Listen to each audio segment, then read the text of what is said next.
Bamako meja a filɛbagaw k'aw fo k'aw waleɲuman dɔn aw bisimila a ka kunnafoni kɛnɛ kan. Aw minnu bɛ yen n'a b'an ka kunnafoniw suivre a kana ɲinɛ k'aw abonné ka aimer ka partager ka cloche notification activer an ka kunnafoniya nataw walasa a ka se k'olu sɔrɔ. O de kan ka bɛn bi kunnafoni lasɔ tuma bɛ yen. Bi alamisa ye alamisa min n'a bɛnnen bɛ nansarasan kalo 5 ye mai kalo ye bi y'o tile 27 de ka bɛn 2021 san ma. Farafinkalo bɛ yen n'i y'a sɔrɔ o ye selifitinin kalo ye. Bi y'o tile 16 ye jate la san kalo 10 don hijira san 1442 san dugu de bɛ kɛ ala ka ɲɛ k'a d'an ma. Bakuruba fɔla bi kunnafoniw filɛ. K'aw ladɔn k'a fɔ wulikɛjɔ kɛbaa dɔw de wulikɛjɔ ta ka ɲɛsin kɛnparanakaw fɛ kabini kununko tile bɛna bɛn waati min na. O ko kɛra cogo jumɛn de la kunnafoni ye ɲɛfɔli kow la. An ka jamana kɔnɔ bi bɛɛ lajɛlen bɛ yɛrɛ ɲininka la k'o sɔrɔ kɛ furajɛla fanga ma ɲɛma ka taa se ministère ɲɛma ma. Kununko kɔni olu y'a sɛbɛndiya yɛrɛ de k'u tɛgɛ kɔni ka sanango k'a yira k'a fɔ k'olu kɔni u jɔyɔrɔw bila CEDEAO ka cidenw ɲɛkɔrɔ ko kɛra cogo jumɛn la kunnafoni ye ɲɛfɔli kow la. An ka furajɛla fanga ma ɲɛma min bɛ bi bi na n'i y'a sɔrɔ n'o ye furajɛla fanga ma ɲɛma dangan ye Asimi Goita ale ye ɲɛfɔli kɛ kunnafonilaw ɲɛkɔrɔ sura yɛrɛ. O ko kɛra cogo jumɛn la kunnafoni ye ɲɛfɔli kow la. M5 RFP olu ye wulikajɔ kɛ hakilila min b'u ma bi jamana ko la kununko da siraw ma kunnafonilaw ɲɛkɔrɔ kunnafoni ye ɲɛfɔli kow la. Min ye furajɛla fanga ma ɲɛmaw ka ɲɛma n'i y'a sɔrɔ ka taa se i ka dɔ ka fɔ ministère ɲɛma ma olu kɔni ye minɛni min kɛ parti politique tɔn caman bɛ yen minnu y'u ka dusuma kasa yira sen fɛ kunnafoni ye ɲɛfɔli kow la. An ka jamana kɔnɔ na jamanaden dɔw bɔra ka taa Irissilakaw ka lasigidenso la ka taa u sigi k'a yira k'a fɔ k'u b'a fɛ la jamana jamana ka dɛmɛ ta ni ka ɲɛ sanga jamana ma. O kɛra kununko ko bɛ senna bi kunnafoni ɲɛfɔli kan ninnu de bɛna ka kunnafoni kumaba bi k'a fɔra kunnafoni wɛrɛw bɛna fara lasama balimakɛ n'aw denkɛ fa Abdulaye Kulubali ala ka ɲɛ k'a d'an ma. Kunnafoni an b'a daminɛ k'a dɔn k'a fɔ kununko kɛnparanakaw fɛ yen marifatigi dɔw olu y'u ɲɛsin an ka gendarmelakaw dagayɔrɔ min bɛ yen an b'a ladɔn k'a fɔ ko kɔni kɛra gɛlɛya ye ka sanga ni ka dɔn k'a fɔ wulikɛjɔ min taara ka ɲɛsin an ka gendarmelakaw ma a yirala k'a fɔ ko wulikɛjɔ kɔni kɛra ka sanga ni kunnafoni kunfɔlɔw ye. An b'a ladɔn k'a fɔ mugu ci in kɔni k'a sɛbɛkɔrɔ mɛnna kosɛbɛ kɛnparana bɛɛ lajɛlen donna so kɔnɔ k'i ka da sɔgɔ. An yɛrɛ ka lasigiden minnu bɛ yen an ye bɛɛ ɲini dugu kɔnɔna na k'a daminɛ kununko fo ka na se sura fo dugujɛda in na maa si kelen ma sɔrɔ an fɛ nka ka sanga ni kunnafoniw ye an ka lakana tigilamaw yɛrɛ ka bolo kan u y'a yira k'a fɔ ko in kɛra cogo min na ko cɛ dɔ kɔni ni tora la n'o tɔgɔ ye Abdulaye Dawu o ye mairie cakɛla dɔ ye a na kɛ i ka dɔn k'a fɔ o tɛmɛtɔla min ye kisɛ kɔni o y'o sɔrɔ k'o ni tora sen fɛ o de ye kunnafoni u bɛ se k'o min d'a ma fɔlɔ. Gendarme minnu tun bɛ yen olu caman bɛ i ka dɔn k'a fɔ dɔw kɔni n'a ma ɲɛ k'a fɔ kɛlɛ kɔni n'a jijara kosɛbɛ o dɔw tuma ye u fɛ fɔlɔ ka sɔrɔ ka kunnafoniw ta a yirala k'a fɔ ko muguci kɔni kun da janyana kosɛbɛ nka an bɛ yɔrɔ min na bi mugu kunkan nɔgɔyara nka k'a fɔ nin maa hakɛ de tora la walima an ka lakana tigilamaw la maa tora la walima maa jɔngina o kunnafoni u y'a yira k'a fɔ k'o t'u bolo fɔlɔ b'a yira k'a fɔ ni ala sɔnna ma hali bi ɲɛɲiniw bɛ kow la nka wulikɛjɔ kɔni maa bɛ se ka fɛn min fɔ kɛ taara kɛ ka taa fara k'u kan sango u bɛ se ka wulikɛjɔ kɛ cogo min na min talen filɛ ni k'u sɛgɛrɛ ka se ka fu sira dan na u y'a yira k'a fɔ ni ala sɔnna ma jateminɛw bɛ sen na ni kɛlɛ kɛra dɔw bɛ tunu dɔw bɛ i b'a sɔrɔ olu bɛ wulikɛjɔ yɛrɛ kɛ ka labɛnkuraw kɛ o tuma kunnafoni fɛn ma bɔ a la kunnafoni nataw kɔnɔ na o bɛɛ lajɛlen na ka kunnafoni k'o pɛrɛtigɛ d'aw ma. Kuma kolomara cɛ dɔ ye wulikɛjɔ min kɛlen filɛ yarabi ala an ka jamana ala k'a don walejugu kɛbaaw kalo dibi la n'an bɔra yen an b'a ladɔn k'a fɔ Yoroso min ye dimanche dɔ ye kari tɛmɛnen na denmisɛnnaka dɔ min si ye san 27 ye kamalennin dɔ ale kɛra so ye ne k'a fa k'o bonani na a y'a fa bonani na cogo di denmisɛnnaka yɛrɛ n'i y'a yɛrɛ jɔ cogo ni ale de tun wulila k'a jɔ k'a fɔ k'a bɛ taa ndamanda la k'a bɛ taa nafolo ɲini a ye taali min kɛ ka sanga ni kunnafoniw ye dɔrɔguw n'i ka dɔn k'a fɔ minfɛnw kiribifɛnw k'i ka dɔn k'a tun kelen bɛ u ta b'an ŋana ye sango u bɛ se ka baara kɛ cogo min na nigilagɛla yɛrɛ hukumu kɔnɔna na an b'a la k'a fɔ a mɛnni damanda la n'a seginna ka na so an b'a la k'a fɔ karido k'a ye bere ta a fa kɔni ka sɔrɔ k'o yatala min y'a ka cɛkɔrɔba ye ka se ka fa in kɔni bugɔ ni bere ye fa kɔni hali o ma nɛn nɔ fa ni tora la o kɔfɛ ka bese ta denmisɛnnin 2 ka bese ka k'olu jɔngɛ ko kelen ta yɛrɛ ka jugu kosɛbɛ tuma min n'a ye o baaraw kɛ kari a wulila o yɔrɔnin bɛɛ lajɛlen ani ka sɔrɔ ka nbɛ daminɛ u y'a ɲini an b'a la k'a fɔ a ma ye o ɲininiw sen fɛ u kɔni ye wulikɛjɔ bɛɛ lajɛlen kɛ fɛn kɛra mara min na Yoroso marabolo don nka i ka dɔn k'a fɔ yɔrɔ min bɛ yen n'i y'a sɔrɔ o ye bura ye o marabolo don o dugu dɔ bɛ yen an b'a la k'a fɔ o dugu in bɛ wele ko Banga an b'a la k'a fɔ o dugulama de don a ye wulikɛjɔ in kɛ waati min na n'u y'a ɲini ka dɛsɛ an baladan k'a fɔ a ɲinina tile mun bɛ bɛɛ lajɛlen la ma ye Yoroso yɛrɛ n'i ka dɔn k'a fɔ bura ni ɲɔgɔn cɛ kilo 27 ye an baladan k'a fɔ Banga o ni Yoroso cɛ kilo 8 mɔɲango don u ye ɲininiw bɛɛ lajɛlen kɔni kɛ fo sufɛla de fɛ yɔrɔ min bɛ wele ko Minɛnba n'i y'a sɔrɔ o ye dugu dɔ ye an baladan k'a fɔ tɛgɛ taara da k'a ye nin waati na bɛ lakana tigilamɔgɔw ka bolo kan maa caman kɛ fɔla bi ko ninnu ko ninnu bɛ dili don mun de sen fɛ bi n'i ye jateminɛ an ka denmisɛnnin ka caman bɛ yen bi u bɛ i ka dɔn k'a fɔ fɛnjugu dɔw ta minnu bɛ yen n'o dɔw tɛ dɔ ye dɛ k'a yɛrɛ k'a fɔ u bɛ se k'olu bila dusu la walima k'u bila ka baara kolo gɛlɛnw kɛ k'a dɔw bɛ kɛ dɔ ye a bɛ tila ka kunkolo yɛlɛma ta ni ka ɲɛ suma ko ni damanda lajɛ bi e ka dɔn maa caman bɛ yen e ka dɔn olu bɛ taa fɛn ɲini yɛrɛ kama nka dɔw bɛ yen i ka dɔn n'u taara ka ban hali u dɔnnen tun tɛ ni sigɛrɛti min ye u bɛ taa don ni fɛnjugu ninnu min na ko fɛɛrɛ balili ka se ka tigɛ de ka se ka fusiri dara an bɛ dugawu de kɛ hakilajugu fɛn fɛn bɛ na ne ni ɲɔgɔn ye ala k'an kisi o ma denmisɛnninw k'a dɔn bi fɛn o fɛn bɛ yen ne b'a ta ka fɛn dɔ fari kan k'i b'a ta ni ŋaniya dɔ de ye o de ye ŋaniya n'o tɛ i yɛrɛ ni dusu ka wuli ka fɛn o fɛn kɛ foyi de t'o bɔ ala k'o hakilila sabati an kelenkelenna bɛɛ lajɛlen dusukun na n'an bɔra yen an balana k'a fɔ min ye Yoroso ye hali bi wulikajɔ min kɛra n'i y'a sɔrɔ ne ka njugutin jagati don fanga na Yorosoka dɔ b'u hakilila d'a ma ale y'a dara ɲininkali k'u la u ye kuma min fɔ o filɛ. Il y a mes réseaux sociaux quand surtout vidéoman nous vraiment on a informé et comme be mal là vraiment a se ka ɲɛfɔ c'est-à-dire an sera an danna quoi wallahi ni ko kuma kan ka se Mali la tugun parce que an tɛmɛna moins de 9 mois an bɛ segin an ka nɔkɔrɔ la je ne sais pas où an bɛ Mali bɛ taa yɔrɔ min na wallahi ni ti maliyɛnw ka hɛrɛ a tɛ maliyɛnw ka hɛrɛ kɛ parce que sɔrɔdasiw ninnu vraiment o ye Mali janfa du moment où u yɛlɛlen u y'a kɛ comme quoi u bɛna mɔgɔw bɛɛ chose consulter ka ko kɛ cogo min na u ma tɛmɛ o sira fɛ u ye jamaw janfa n'u janfara bon olu fana kan ka a ɲɛɲini cogo dɔ la pas comme ça quand même au moins un président de la transition a bɛ taa o minɛ o tɛ affaire ye o ça c'est pour nous mettre u bɛna an bila tugun gɛlɛyaba de kɔnɔ nin ye gɛlɛyaba yɛrɛ de ye parce que nin ye maloya yɛrɛ de ye quoi vraiment maliyɛnw c'est pas la peine vraiment. Ne ka nin ye malako ye Mali ma sɔrɔsiw k'a bila kuma o ye ATT ta kɛ yan a kɛra Maliya ye a ma taa ni Mali ɲɛfɛ ka na IBK ta kɛ kalo kɔnɔntɔn u tila ka dɔ wɛrɛ kɛ o kɔrɔ ye mun ye ou bien Mali olu ta ye Maliyɛn tɔ sen t'a la wa. Tiɲɛ yɛrɛ la Mali ni nin man kan an bɛ waati min na sisan vraiment Mali man kan ni nin ye. Mali kun bon Maliyɛnw kun kan ka to vraiment transition ka ban quoi transition ka se ka furi ka se a dan ma n'a sera dama ma élection kɛ mun bɛ kɛ an ɲɛma o bɛ fanga ta ni ko mun filɛ nin ye Mali kɔnɔ sa vraiment Mali ni nin man kan. An kɔni bi yan an bɛ burusi kɔnɔ tiɲɛ don mais tiɲɛ yɛrɛ la président minɛli kɔni a kɔni an hakilina ye min ye président ka bila n'a bilala walisa a ka taa ka kɛtaw kɛ n'a minɛna tantɔ a bɛ jamana koɲɛw tɔw bɛɛ sigi kɔ a minɛli kɔni joko ni jalaki ko t'a la pour que an yɛrɛ taa ɲɛ ka se ka to jamana kɔnɔ kɔni u k'a bila dɔrɔn baara ka kɛ a minɛli tɛna se ka kɛ ko jamana ka taa ɲɛ u bɛ jamana sigi kɔ di. Vraiment nin ko in ne tɔɔrɔ kosɛbɛ vraiment ne tɛ fɛ vraiment ne bɛ ala deli yɛrɛ de Mali ka basigi vraiment n'a fɔra ko président tradition u y'a nɛgɛ k'a yɛlɛ yiri ka tila ka se ka yiri jutigɛ n'a ye vraiment o kɔni vraiment o ko man ɲi dɛ vraiment ne kɔni bɛ ala kɔni deli Mali ala k'a basigi vraiment an fɛn fɛn Maliyɛndenw ye ala k'a dusu suma d'an bɛɛ lajɛlen ma. Vraiment jamanadenw sɛgɛnna nin ko la kojugu vraiment u k'a lajɛ u ka bɛn a la jamana bɛ se ka bɔ nin nɔgɔ in kɔnɔ cogo min na an ka se ka taa ɲɛfɛ o de ka d'an kɔni ni ko ne ka mɔgɔ dɔ accuser nin ko la ne b'a fɔ Maliyɛnw bɛɛ nɔ bɛ na Maliyɛnw bɛɛ de nɔ bɛ na Maliyɛnw de kan ka solution ɲini a la sikafɔ de ka kɛ ka bɛn ko kelen kan kuma na ka taa ɲɛ. Ko min bɛ jamana in kɔnɔ sisan n bɛ se k'a fɔ wariko kɛlɛ jɔyɔrɔko kɛlɛ bon o dun tɛ se ka jamana lataga ɲɛ pour que jamana in ka taga ɲɛ an ka wariko kɛlɛ ni jɔyɔrɔko kɛlɛ bila an ka ɲɛsin faso in ma walasa siniɲɛsigi ɲuman o ka sɔrɔ jamana in kɔnɔ o ye ne ka hakilina ye. An baladan k'a fɔ ni tun ye fasoden dɔw kan ye Yorosokaw fɛ yen u y'a fɔ cogo min na n bɛ dugawu de kɛ an ka jamana basigi ala k'o sabati n'an bɔra yen kuma min na n'o kɔrɔfɔw bɛ sen na min ye ka dɔn k'a fɔ ACRT o min ye kulu ye minnu y'a yira k'a fɔ k'olu bɛ wele bila fasoden bɛɛ lajɛlen ma kɛ dɛmɛɲɔgɔnya ta ka ɲɛsin furanjɛla fanga ma ɲɛmaw ma kɛrɛnkɛrɛnnenya Asimi n'a nɔw olu ka hakilila o ɲɛma ye Isa Kawujumi ale ye kuma min fɔ ko in senfɛ o filɛ. Aw yɛrɛ ma mɛn aw bɛ se k'a faamu jamana kɔnɔ mɔgɔ minnu y'i wele ka na banda welela de a y'a fɔ il a rattaché Asimi minnu de y'a sigi u dara la cɛkɔrɔba don sɔrɔsi don k'a fɔ bon problème bɛ sɔrɔsiw da la problème bɛ jamana kɔnɔ k'a bila yen pour que u ka ɲɔgɔn dɛmɛ ka na ni lakana ni sécurité ye ka tila k'o sécurité n'o lakana bɛɛ kalifa Asimi ma charte ko a ka charte bɔ ka d'aw bɛɛ ma dans la charte que même la communauté internationale a accepté Toutes les questions de défense et de sécurité sont confiées à l'impertinent patriote Assimi Goïta. Absega Famouchouli, ko Bandao,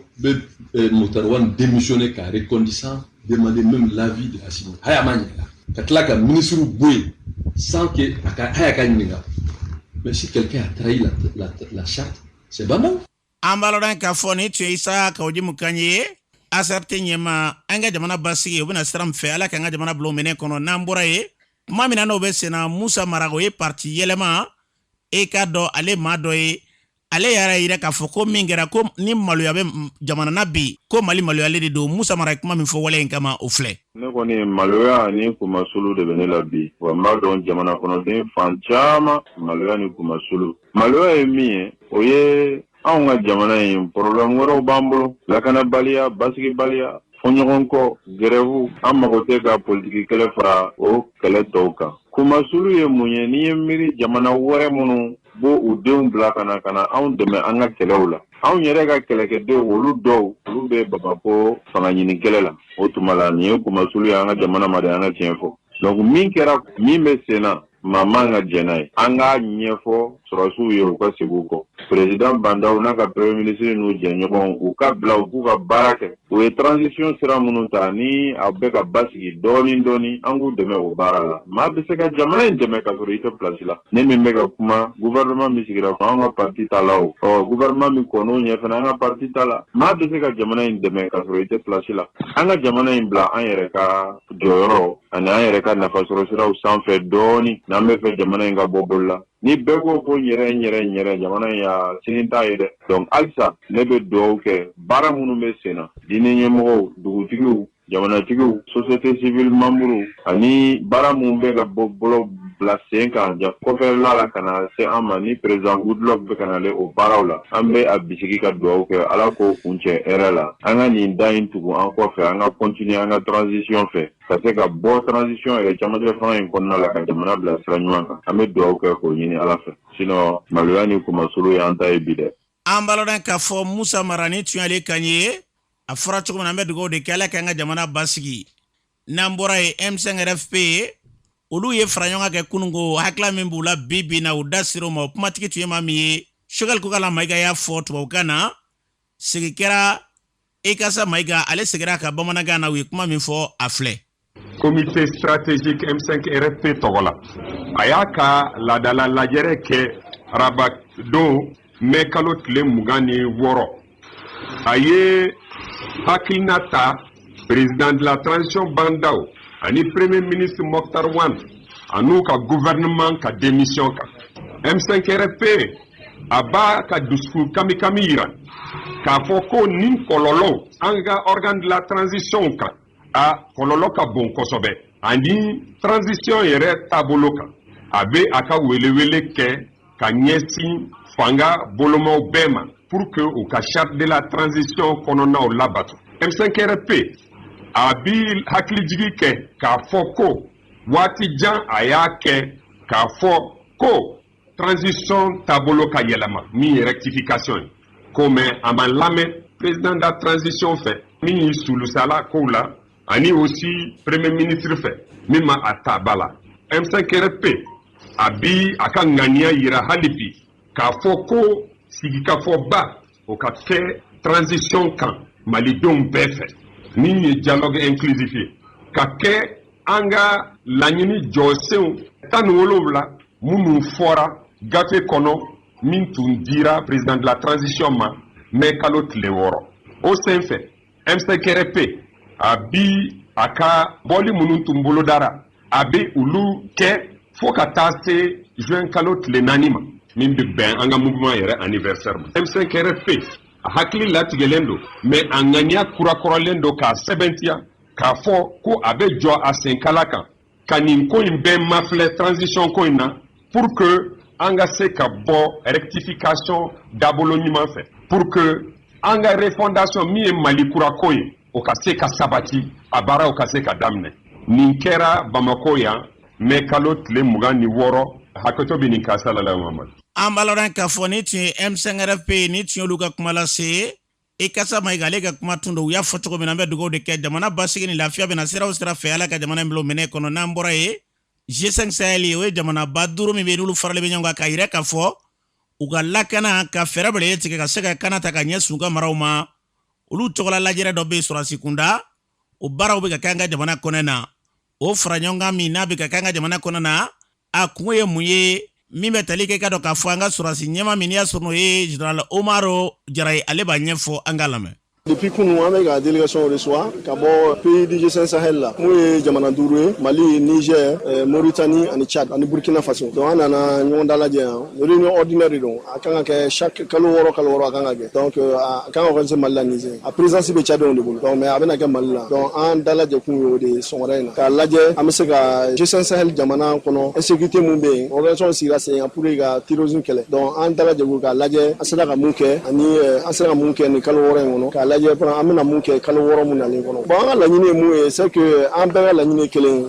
jahadi mun b'an ka espace kɔnɔ an ka jamanaw kɔnɔ ka wuli vraiment ka jahadi kɛlɛ walasa mɔgɔw ka se ka lakana mɔgɔw ka se ka tu u ka baara ni fɛnw na nɔgɔya kɔnɔ puis voilà gɛlɛya foyi kana y'a la donc an ka sɔn an ye surasiw ye an ka baara ye vraiment ka jamanaw lakana an bɛɛ ka mission ye kelen jamanaw kɔnɔ an bɛ kɛ jamanaw min an bɛɛ ka mission ye kelen donc an dala jɛkun ye o de an ka jamana lakana hɛrɛ ni baden kɔnɔna la avec l'appui de nos partenaires dɔw fana bɛ yan minnu bɛ yan Barkan mɔgɔw bɛ yan FGC5 mɔgɔw fana bɛ yan voilà ka assister a baara la bon kuma lama ye mun bɛ ne an tɛ fɛn wɛrɛ dɔn an ka mission ye k'an ka jamana lakana surasiw ka baara o de donc an bɛ yan o de kama an bɛ mun ɲini vraiment jamana min bɛ problème ye kelen terrorisme bɛ yen terrorisme a tɛ an ka jamana dɔrɔn a bɛ diɲɛ ko de don sisan mais an ka baara bɛ se ka ɲɛ an bolo cogoya min na fo population ka dɛmɛ an b'a dɔn population bɛ ka dɛmɛni kɛ mais an ka baara a mana kɛ Mali a mana kɛ Burkina a mana kɛ jamana jama fo population ka dɛmɛ population ka dɛmɛ ɲininen don an b'a dɔn déjà an ka politique minnu b'an ɲɛma olu fana ka dɛmɛ ɲininen don pour que ka se ka surasiw équipe ka fɛn na ka se ka pour que an ka se ka an ka baara kɛ voilà nɔgɔya ni fɛn na a n'an ka partenaire ninnu bɛ yan an tɛ se ka ɲɛ olu kɔ a mana kɛ cogo o cogo olu n'an bɛ baara kɛ ɲɔgɔn fɛ o fana ka nafa bɛ yen a fɔ ko u bɛ fɛn dɔw kalan an fɛ an fana bɛ fɛn dɔw kalan donc appui partenaire ka appui vraiment c'est essentiel aujourd'hui pour an ka se ka an ka baara kɛ a ɲɛma. An b'a lɔn k'a fɔ ni tun ye général Omaru Jara ni tun y'ale ka ye u y'a fɔ cogo min na an ka jamana basigi o bɛna sira o sira fɛ ala ka an ka jamana bila o minɛ kɔnɔ n'an bɔra yen an b'a lɔn k'a fɔ min ye ka dɔn k'a fɔ kununko jamaba olu bɔra n'i y'a sɔrɔ ka taa Irisilaka olu ka lasigidenso dɔ la an ka jamana kɔnɔ na kuma weleli kun tɛ dɛ k'u bɛ wele bila ko Irisi jamana ka wuli ka jɔ balale kɛ ka se ka an ka jamana ni ka dɛmɛya ta ka ɲɛsin an ka jamana ma kununko u ye wele bila maaw bɔra bi fana ko ka da wele bilalen bɛ maaw ma bi fana na k'u bɛna taa yen k'a sɔrɔ ka kunnafoni ma cari joona u fɛ ko jamaba bi u bɛna taa ye kɛnɛ kan Kassim Kulibali wulikajɔ in kun ye fɛn jumɛn ye ale tun bɛ kɛnɛ kan an ka lamɛn. Ne tɔgɔ ye Kassim Kulibali ne ye CVRT Mali an b'a fɔ corps des volontaires pour la réussite de la transition maliyɛn cɛ n'a muso minnu sera k'u yɛrɛ di ko faso jɔn tɛ maa kelen ta ye faso jɔn tɛ autorité de transition dɔrɔn ta ye faso jɔn nin transition ye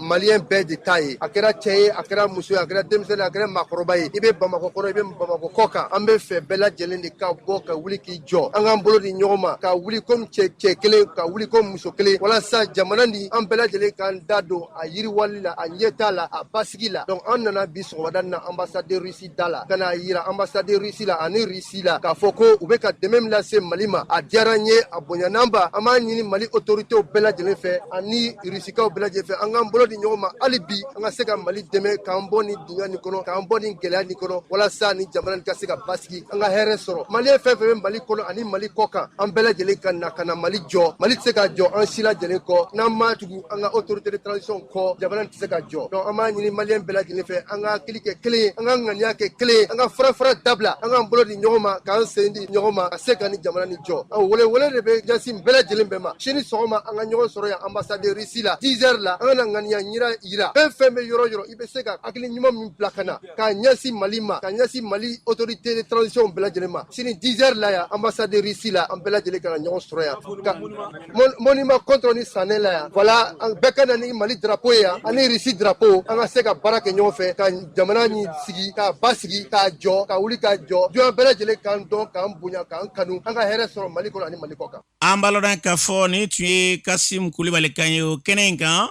min ye Sidi Traoré ale yɛrɛ tun bɛ kɛnɛ kan a ye kuma min fɔ kɛnɛ kan o filɛ. an ye welekan bila maliyɛn bɛɛ lajɛlen ma bɛɛ ka na an ka welekan jaabi i n'a fɔ a b'a kalama depuis 2013 faransi nana ka na k'u bɛna mali dɛmɛ k'u bɛna anw dɛmɛ an ka kɛlɛ la an ye fɛn sugu bɛɛ ye faransi ko in na an ye maloya sugu bɛɛ sɔrɔ a la maliyɛnw yɛrɛ ye nkalon da ɲɔgɔn na maliyɛnw yɛrɛ tigɛra ɲɔgɔn na du caman cira faransi ko in sababuya la mais bi ne bolo ni occasion ni maliyɛn bɛɛ bolo bi an ka se k'an bolo di Russie ma n bɛ kuma kelen fɔ k'a fɔ bɛɛ lajɛlen ɲɛna k'a fɔ ko mɔgɔ dɔ de b'an kɔfɛ nin mouvement in na an ɲɛ bɛ nin fɛn fɛn la yan nɔ bi nin ye appel de kɛlen bɛ ni yɛrɛ appel ma se yɔrɔ jan fitinin min sera o mɔgɔ de filɛ nin yan nɔ bi mais ni ala ye sini yira na demain à partir de 10 heures an bɛɛ lajɛlen bɛna ɲɔgɔn sɔrɔ yan nɔ devant l'ambassade de la Russie ale de filɛ nin ye monument contrôle ni sanɛ yɔrɔ la ni mun t'o yɔrɔ dɔn i b'a fɔ ko centre Père Michel a filɛ ɲare la yan nɔ wa an b'a ɲini bɛɛ lajɛlen fɛ maa natɔ la bɛɛ ka na ni drapeau Russie ye bɛɛ ka na ni drapeau Russie ye ni ma fili 100 ou bɛ 200 don faso jɔ la o ma dɔgɔn faso baara la o ma dɔgɔn an yɛrɛ b'a fɔ ko so jɔ la bɛɛ ka na n'i ka birikiden pour que a ka se ka ɲa bi ni Russie sera ka na an bɔ bolo la an denw n'an mɔdenw de bɛ se ka bi Mali kɔnɔ nɔgɔya la an y'a jaabiw ye an y'a résultat ye dugu caman na Russie ye u bɔ bolo la a tɛ n'a fɔ k'a fɔ ko Mali yɛrɛ dɛsɛlen don a yɛrɛ kɔrɔ dɛ mais wagati sera ni a gɛlɛyara i ma i mago bɛ jakusa dɛmɛbaga dɔ la k'i dɛmɛ sinon Mali tɛ fɔri jamana ye Mali de sous région bɛɛ bɔ kɛlɛ la an ka militaires de tagara Burundi an ka militaires de taara Centrafrique an ka militaires de taara Libéria ka taga ninnu bɛɛ bɔ kɛlɛ la c'est Algérie Guinée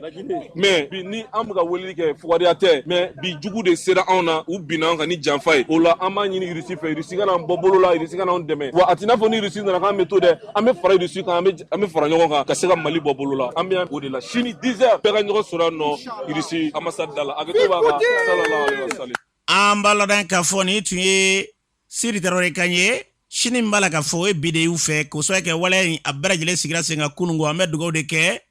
jamana in basigi bɛna sira o sira fɛ ala ka jamana in ka kolosuma n'an bɔra ye an b'a lɔn k'a fɔ bi nin baara minnu b'a la ka kɛ an ka jamana kɔnɔ na bi min ye Dr Ahmed So ale ka dɔn k'a fɔ politique tɔn ɲɛmaa ye an ka jamana kɔnɔ na ale hakili mun ye nin ko kan an k'a lamɛn fo ka sigi k'a fɔ k'a essayer a bɛ fɔ min ma to a kana compromis ka bɛn kɛ parce que ni UNTM ko ka fɛn kɛ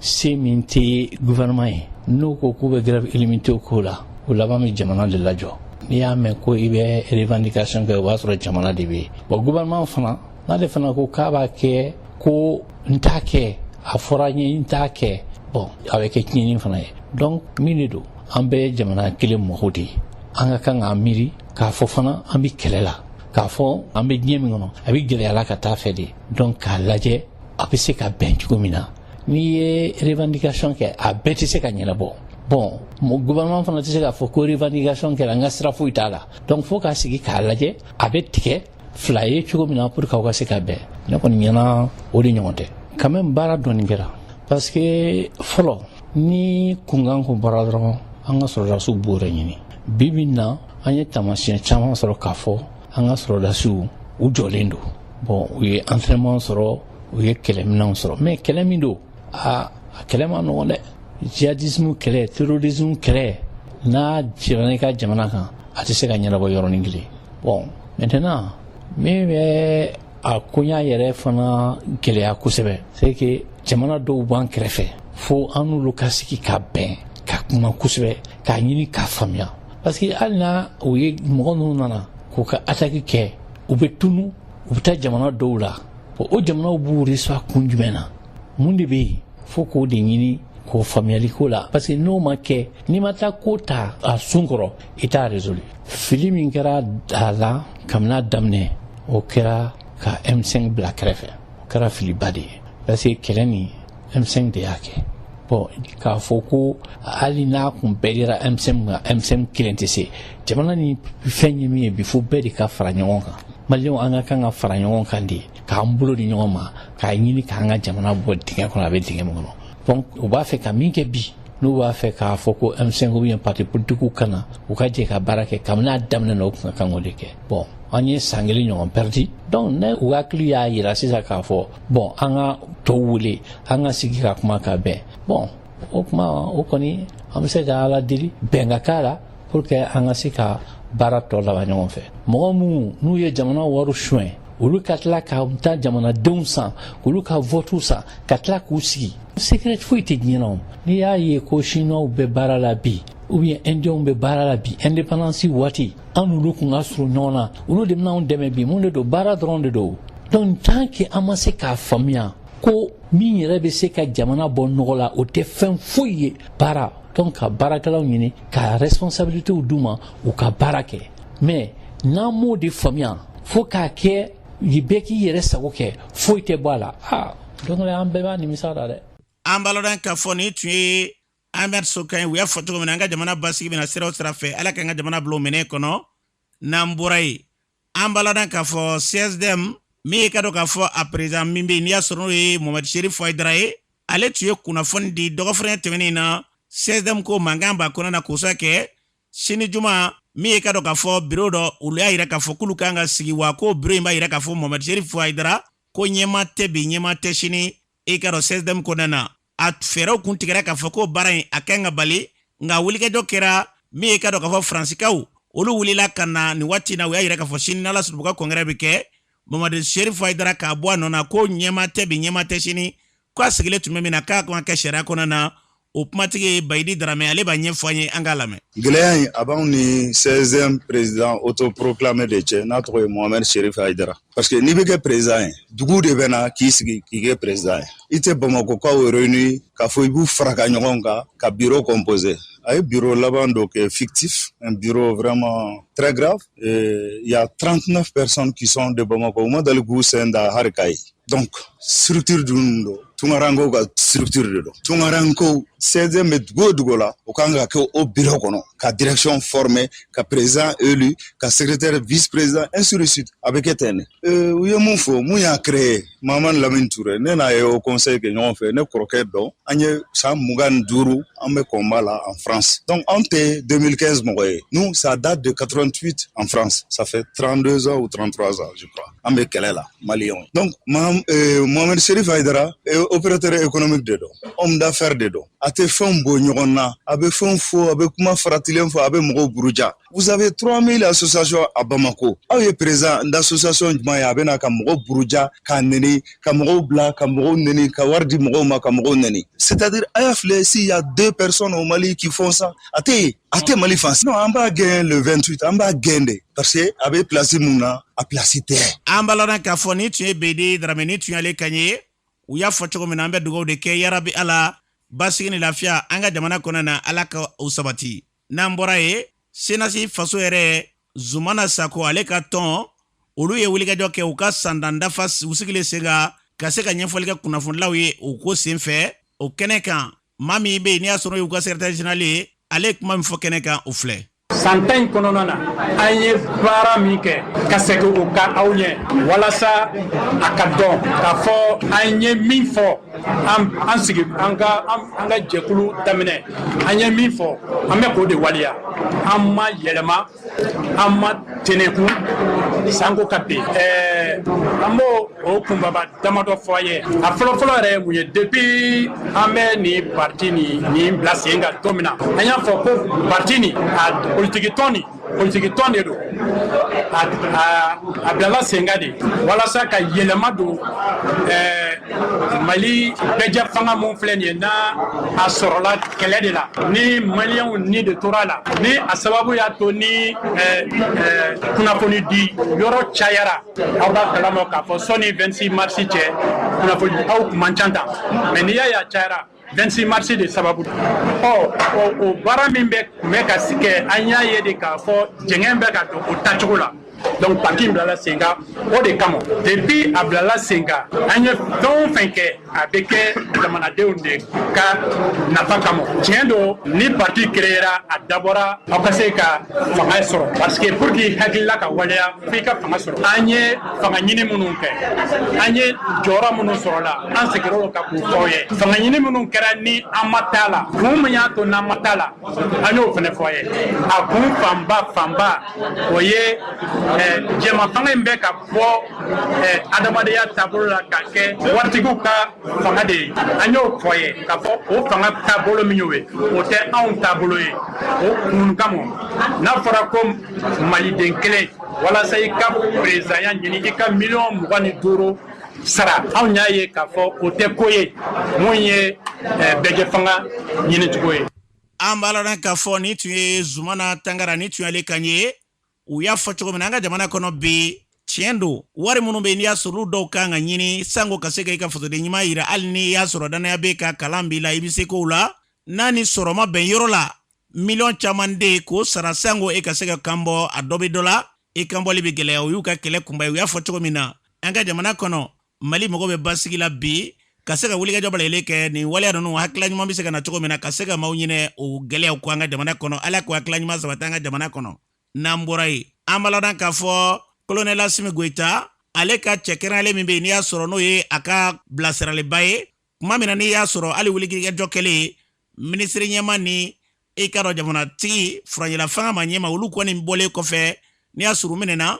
kuma lasira maa min fɛ n'o y'u ka déclaration o kalanna maa min fɛ o ye ka dɔn k'a fɔ Baba de ye an baladan k'a fɔ Baba Sise ale min ye ka dɔn k'a fɔ Assimi kɛrɛfɛmaa ye kunun a ye ɲɛfɔli ka kunnafonilaw ɲɛkɔrɔ su yɛrɛ fɛ sigikafɔ in a kun tɛ dɔwɛrɛ ye dɛ baara min kɛra u fɛ a kɛra kɛcogo jumɛn de la Baba Sise kuma min fɔ a ko sen fɛ o filɛ kan cayara bi k'a fɔ ko président de la transition bandaw ani Mokhtar Wane k'u ye walan sɛmɛ o walan sɛmɛ in n nana bi ka wele k'a fɔ aw ɲɛna k'a fɔ walan sɛmɛ in kunnafoni min don kunnafoni sɛbɛntiyalen de don mais kun jumɛn na ni walan sɛmɛ in kɛra donc walan sɛmɛ in a kɛra mai kalo tile 26 donc a kɛra monsieur Goodluck Jonathan ɲɛna n'o ye Nigeria président kɔrɔ ye CEDEAO ka ciden don a fana n'a ka mɔgɔw tun bɛ ɲɔgɔn fɛ u nana démission présentera u ɲɛna a yiral'u la président Bandaw ko min ye président ya charge ye donc k'ale i sen b'o bɛɛ la Mokhtar Wane fana premier ministre min bɛ gouvernement kunna ko gouvernement fana ye walan sɛmɛ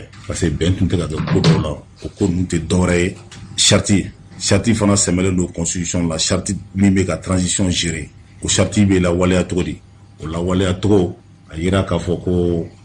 waleya dɔw tun bɛ ka kɛ mun tɛ se k'a to o ka kɛ ka ɲɛ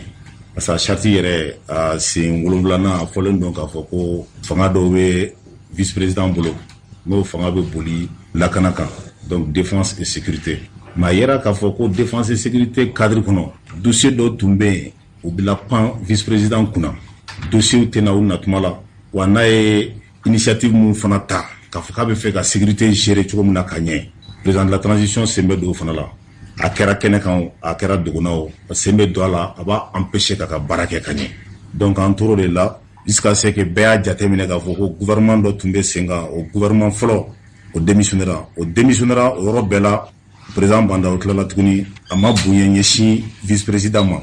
donc a sina k'a fɔ tuguni ko Mokhtar Wane premier ministre min tun ye min ye walan sɛmɛ ko ka continuer ni baara ye a ka continuer ni baara ye o ye a y'i pan fanga mun b'a la o fanga ninnu a y'o kumaniya ma o ye fɛn fɔlɔ ye fɛn filanan fana gouvernement y'u tilala k'a sigi i b'a fɔ u bɛ k'a kɛ dogondogoni ye ka gouvernement sigi vice président ma bɔ a kalama parce que mɔgɔ mun kan ka taa n'olu bɛ relever la ni finidonnaw don o finidonna ninnu olu kan vice président de ka kumakan laban kan ka fɔ président ye ka fɛn dɔw sɛbɛntiya a bɛ se k'a fɔ karisa bɛ bila yen karisa kana bila yen donc mɔgɔ mun yɛrɛ bɛ yen ni mun t'u dɔn mun bɛ terrain kan n'olu bɛ ka sɛgɛnbaw kɛ u tɛ mɔgɔ mun dɔn u taara olu de ta k'a fɔ k'u bɛ n'olu bila mɔgɔw kunna k'a sɔrɔ u ma vice président ɲininka donc finalement est ce que olu bilara la de pour que ka se ka Mali sécurité ko ɲɛnabɔ ou bien u bɛ fɛ ka plaisir kɛ dɔ de donc o question il faut k'an ko poser an yɛrɛ kun an ka bɔ jate fitininw kɔnɔ ka kɛ kunkolo ko ye ni karisa ko man di ye n b'a kɛ tan o fɛn tɛ donc o ko de jateminɛna k'a fɔ ko vice président tun bɛ ka dɛsɛ k'a ka baara kɛ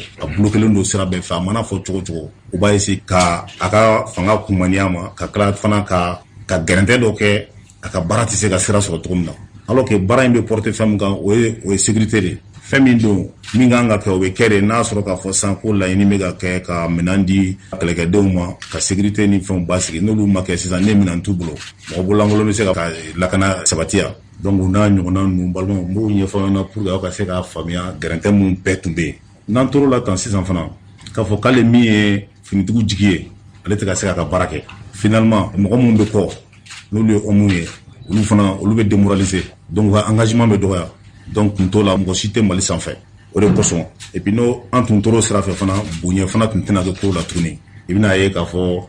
kɔfɛmɔgɔw tɛ ɲɛfɛmɔgɔw bonya parce que min ka hakɛ kan ka waleya o ka hakɛ tɛ waleya mɔgɔ min bɛ k'a ɲini k'a di a b'o ko bali k'a ka baara kɛ donc o bɛɛ la o kɔrɔ k'a fɔ sɔrɔsiya dun na ni commandement tɛ yen o kɔrɔ ko sɔrɔsiya tɛ yen dɛ parce que f'i k'i muɲu min b'i ɲɛ k'o dɔn min fana b'i kɔ o fana k'i dɔn donc an ka laɲini ye ka o fɛnw de sinsin pour que bɛɛ b'a fɔ Mali armée donc pour que an ka se ka avancer donc a jateminɛna fana k'a fɔ ko même lakana sira ni fɛn ninnu fɛ vice président kun y'a fɔ wagati dɔ la réunion ba min bɛ n'a bɛ fɔ ko conseil de défense n y'a ye k'a fɔ a kumaw cayara a bɛ fɔ min ma ko LOPM san 5 plan dɔ de don min tun bɛ a to armée ko bɛɛ bɛ ɲɛɲini minɛnko fara mɔgɔ tan ni fɛn ninnu kan donc a fɔra yɔrɔ dɔ la k'a fɔ ko ko gestion dɔw bɛ yen k'olu cogoya ma ɲɛ donc a ko bon n tɛna bi mɔgɔ kan n t'a ɲini k'a fɔ fana ko n bɛ bi mɔgɔ kan o tɛ n ka laɲini ye mais n bɛ fɛ a ka ɲɛdɔn wariw taara yɔrɔ min na a fɔra ko wari min ka s'u seyɔrɔ la olu kɛra cogo di donc o ka ɲɛfɔ o fana niveau la o sira kan u ma se k'a to a ka laɲiniw ka sira sɔrɔ mɔgɔ dɔw fana tun bɛ yen fanga min tun bɛ yen avant le 18 août 2020 donc a fɔra fana k'a fɔ ko mɔgɔ dɔw tun bɛ yen yuruguyurugu ko ani wari détourné ni fɛn ninnu olu tun da donnen don o ko la o fana tun kan ka ɲɛɲini a y'o laɲini fana fɔ a bloqué o fana sira fɛ u ma sira d'a ma o la donc n'i y'olu bɛɛ jateminɛ tan e san tun kan ka to sigilen ten hali élection ko fana élection programme ninnu fɔlen o programme fana sen kun dar'o kan dɔɔni bon n'an tora ten transition tɛ fɛn jan ye a ɲɛfɔlen don cogo min na fo an ka se ka chronogramme suivre o don na communiqué la aw yɛrɛ y'a mɛn k'a fɔ ko nin ko mun fɛn fɛn kɛra mɔgɔw k'a bila u kunna k'a fɔ k'a tɛ foyi kɛ transition na transition bɛ taa a taacogo la ni ala na kira sɔnna donc an ka laɲini o de wa an bɛ baara k'o sira de kan fana bon an y'a ye fana k'a fɔ gouvernance sira fɛ gouvernement démissionnera ENTM ka grève dɔgɔdalen o dɔgɔdara sini ɲɔgɔn na bi gouvernement démissionnera o dun tun ye tile 5 grève de wa ko n'u ma wasa sɔrɔ fana k'u bɛ se k'a kɛ illimité bon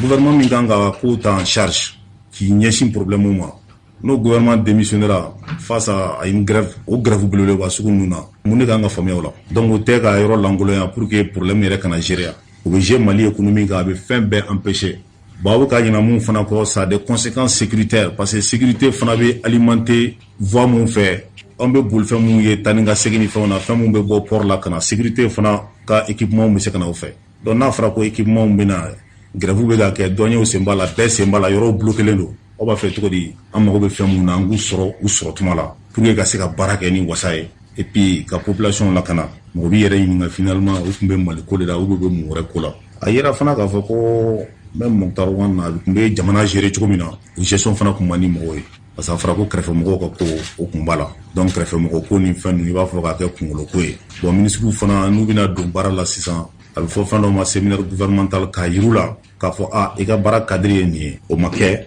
wa ministre dɔw fana y'a yira fana k'a ko ma diya olu ye a yira fana k'a fɔ k'u jo b'a la parce que u ka hakɛ de tun don fɛn dɔ fana bɛ yen o ye élection ko kuma ye tari sen don ko premier ministre sen donna élection ko kuma fana la point laban bɛ se ka kɛ mun ye sisan mɔgɔ minnu minɛlen don olu ka libération donc an b'a fɔ an ɲɛna k'a fɔ u yɛrɛ ka lakana kosɔn jamana lakana kosɔn mun bɛ ka fanga exercer an tɛ mɔgɔ si contre la u minɛna kun mun na kun mun fɔra aw ɲɛna tan n'u nana ni blocage ye ni a tun bɛna kɛ magosa ye jamana ka jɔ finalement fɛnw ka ɲagami k'u nana o sira de fɛ donc n'o banna ka ban u k'u yɛrɛ walan sɛmɛ u yɛrɛ ye a kɛra seerew ɲɛna an tɛ mɔgɔ si contre la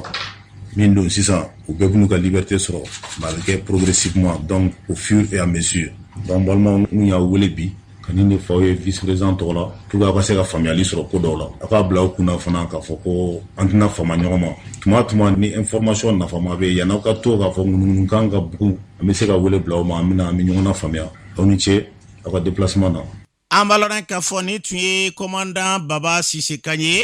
a y'a fɔ cogo min na an ka jamana basigi ala k'o sabati n'an bɔra yan an bɛ taa jamana kɔ kana na Mohamed Samakɛ mun b'e bolo bi. an karamɔgɔ y'a fɔ cogo min na an bɛ taa États-Unis jamana kan an b'a ladɔn k'a fɔ États-Unis jamanakuntigi Joe Biden ka taa se Russie jamanakuntigi ma Vladimir Poutine k'olu kan ka lajɛrɛba dɔ kɛ juin kalo tile 16 nata na san 2021 lajɛrɛ yɛrɛ ko a bɛna kɛ Genève Suisse jamana kan wa yira la k'a fɔ ko lajɛrɛ bɛna boli fɛn min kan an b'a fɔ o ma ko tension diplomatique n'o de ye furugufurugu min ani gɛlɛya misɛnnin min bɛ ni jamanaba fila ni ɲɔgɔn cɛ k'u bɛna taa boli o de kan n'an bɔra yen an bɛ taa Brésilikaw fɛ yen an b'a ladɔn k'a fɔ Rocco Morabito n'ale Italie jamanaden ye ko ale kɔni ye maa maa min ni fɛn min ye drogue ka affaire ko a sen b'o la fan bɛɛ lajɛlen fɛ ni maa kofɔlen yɛrɛ k'a tun bɛ kaso la san 2019 Uruguay jamana kan kunnafoni ye bɔra ka ben nin dɔfra nin kɔnɔna na ko ni maa kofɔlen ko a minɛna Brésilikaw fɛ yen ko a bɛ fanga ka bolo kan nin waati na n'an bɔra an bɛna an fɛ farafinna yan an b'a dɔn k'a fɔ RDC-kaw fɛ yen RDC marabolo min n'o Goma ye fɛn min ye dugukolo yɛrɛgɛrɛ n'o ye tremblement de terre k'o kɔni bɛ sɛnɛ waati bɛɛ